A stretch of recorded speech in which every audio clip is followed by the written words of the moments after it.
Coming up next on Behind the Badge, human and sex trafficking training for those in the grooming and beauty business. Biking across Tennessee, honoring fallen officers. Plus, a Special Olympic Run challenge. And back on the recruitment trail. That and a lot more. Behind the Badge starts right now. Hello everyone, I'm Larry Flowers. Welcome to another edition of Behind the Badge, an inside look at news and newsmakers of the Murfreesboro Police Department. Murfreesboro Police Special Investigations Unit detectives are offering human and sex trafficking training for barbers, hairstylists, and nail salon workers in hopes of putting an end to this ever-growing crime.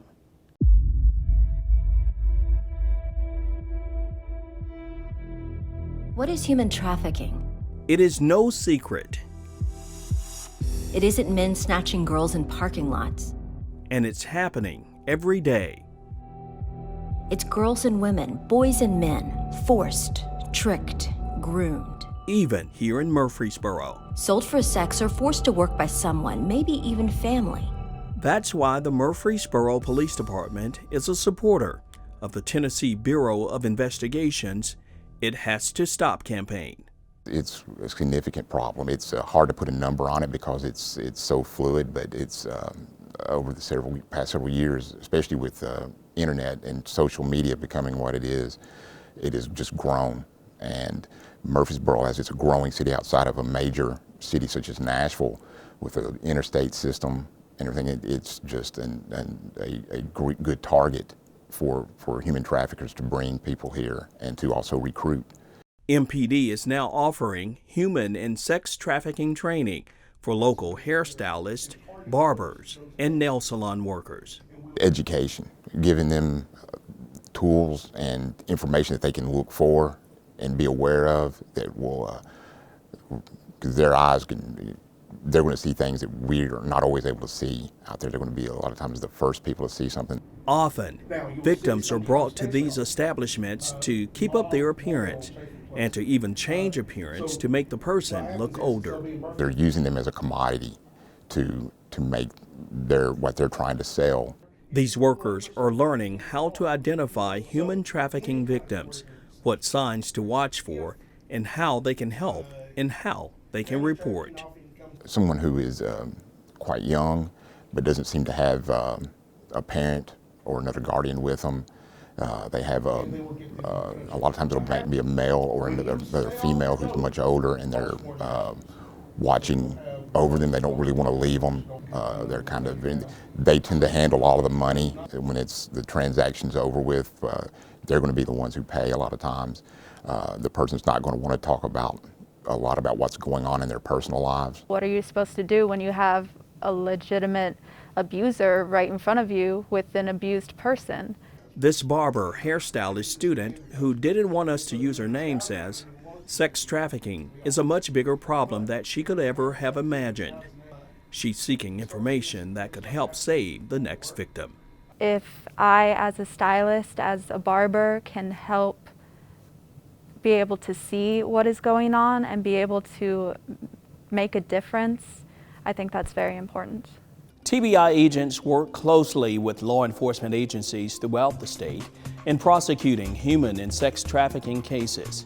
For more information, you can visit the website ithastostop.com. The group Law Enforcement United completed a 280-mile bike tour in Tennessee back in May, honoring officers who lost their lives in the line of duty. At the same time, raising money to help the survivors of those fallen officers with assistance and sending children to a kids camp. They biked across Tennessee, from Clarksville to Chattanooga, 280 miles in 3 days, making stops at police departments along the way. We are a group of local, federal, state officers from across the country that ride to honor our fallen brothers and sisters in law enforcement. And then the second part of that mission is also to support the survivors and the family members of those fallen officers. At the Murfreesboro Police Department, Officer Joseph Tomlinson Law Enforcement United honored fallen officers from the Murfreesboro Police Department and the Rutherford County Sheriff's Office. Police Officer Matthew Allen Lovejoy, end of watch Friday, June 22nd, 2007. Presenting Police Chief Michael Bowen with a plaque honoring the MPD officers who gave the ultimate sacrifice, their lives. The group pedaled through different states each year to kick off Law Enforcement Week in May and to raise money to send children of fallen officers to a kids camp in Madison, Wisconsin. To see the lives that are being rebuilt through the children when they attend camp is miraculous. A lot of the kids say it's one of the only places they feel normal because they're around kids that are going through the similar stuff that they are. Being able to raise money, honor their loved one, and help them with their life means the world to us. About 50 officers or survivors of fallen officers, including Chattanooga Police, participated in the bike ride. Several MPD officers teamed up with Manchester Police for a Special Olympic torch run that came through Murfreesboro in March. Murfreesboro Police Sergeant Robert Palmer, Officer Jake Dorrance and his dog Taylor, Officer Brianna Dunn and her dog Joey, and Officer Dwight Whitaker joined Manchester Police for a Special Olympics run as it made a trek through Murfreesboro. It's for a good cause, bringing the awareness for the Special Olympics. Sergeant Palmer says the Special Olympics run hits close to home. I got a cousin, Tawiki Henderson. She's Down syndrome, and just think about her when I'm running. Manchester Police Chief Mark Yother was challenged by retired Metro Nashville Police Chief Joe Casey to participate in the Olympic run across the state of Tennessee. We're hoping to raise awareness and raise funds for Special Olympics. Law enforcement has been involved in a torch run for Special Olympics for several years, and we're trying to bring it back and take it all the way across the state of Tennessee.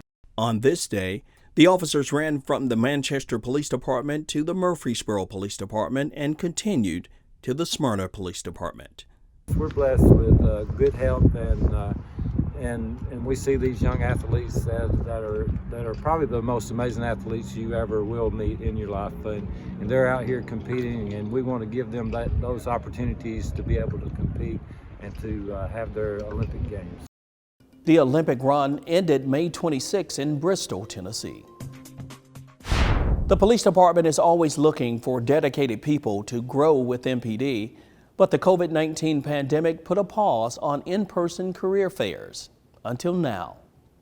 But we do everything we can to for the first time in more than a year. In the whole big picture. The Murfreesboro Police Department is back on the recruitment trail. With COVID, we had to rely on social media and online sources. We've talked to some potential applicants on the phone and had email exchanges with them, but that was the first time we were able to go out and actually have an in-person conversation. In early March, Community Engagement Coordinator Sergeant Amy Denton participated in the MTSU Criminal Justice Administration Networking and Career event on campus in hopes of recruiting future MPD employees. The goal of those would be to actually have people apply. We talked to MTSU students, which some of them are from Murfreesboro and some of them are from surrounding areas. So of course, if we could keep somebody here close to home, close to family, and they become an employee, then they become an important part of the Murfreesboro Police Department, and they get to stay a big part of the Murfreesboro community. And speaking of career fairs, due to COVID-19, several Rutherford County schools' career fairs were held virtually. This year, MPD Sergeant Amy Denton participated in the virtual career fairs for Blackman High School and Kittrell Elementary School. Hi, I'm Sergeant Amy Denton with the Murfreesboro Police Department, coming to you today to talk about the job of a police officer. The thing about the job of a police officer, no 2 days are ever the same. Usually from 1 hour to the next, it's completely different. Our officers answer calls from loose animals to car crashes to major crimes.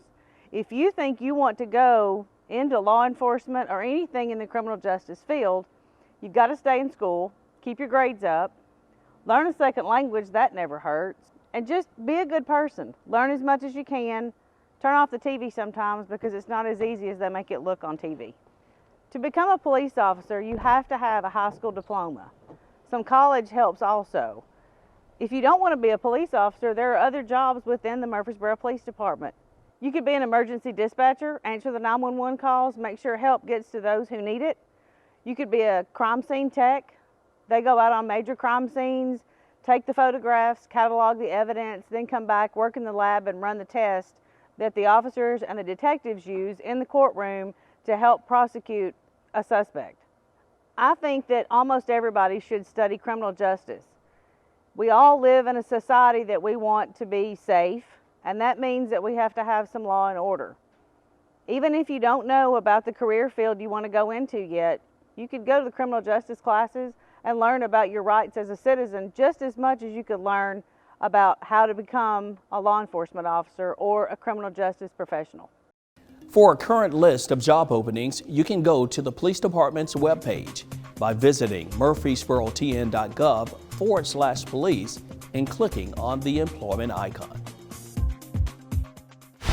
MPD K-9 G-Man, the Bloodhound, has officially retired. He now has a replacement who will have some big paws to fill.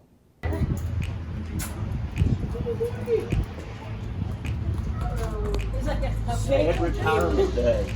He's been with me for since November of 2012, and he has been in service since May 1st of 2013. So he's been on the police department for 8 years. It's tough. He's been my guardian since day one, and now I have a new little girl that's going to take his place. And she has some big paws to fill, but she'll do a good job. I have high expectations. He gets to come home with me, and he now gets treats for free instead of having to work for him. G-Man has done a lot over the years, including finding a missing 2-year-old child, and most recently, an elderly woman near a rock quarry. Before we go, we want to give a few shout-outs. A special shout-out to Officer Cormac Chandler and Wesley Cantrell for taking time out of their busy day to give a tour of a police vehicle to 4-year-old Mason Ballou. Mason's parents surprised him with a visit to MPD. He wants to become a police officer when he grows up. He even got a little practice when he placed handcuffs on Officer Cantrell and put him in the back of a police cruiser. A shout out to Officer Ray Warden for helping to reunite a lost dog with its owner back in February. The dog was found off Brinkley Road in the Manson Pike area. A shout out to MPD Sergeant Greg Walker, officers Pam Gosley and Matt McGuire, who helped a Laverne resident and her daughter change a flat tire under the 840 overpass on Northwest Broad Street after waiting 3 hours for a tow truck. The officers even escorted them to 2 gas stations to put air in the spare tire. We also would like to send a shout out to the newest Murfreesboro police officers who graduated from the Tennessee Law Enforcement Training Academy in March. They will now have to complete additional departmental training. A shout out congratulating MPD Sergeants Harry Hay and Chad Hirschman on completing the 5-week Southeastern Leadership Academy. A shout out to MPD Sergeant Marja E. Ashley on being elected Recording Secretary of the 498th class of the Northwestern Center for Public Safety School of Police Staff and Command. The 10-week class was held in Nashville. And a final special shout out to Police Chief Michael Bowen, who was one of 5 community leaders who achieved the 2021 Hometown Hero Award from the Child Advocacy Center of Rutherford and Cannon counties. Each recipient is described as a passionate advocate for children. Remember, we're here to serve and protect you. If you have any questions on the services the Murfreesboro Police Department offers, please give us a call at 615-849-2MPD. Thanks for watching, and we'll see you next time as we go behind the badge.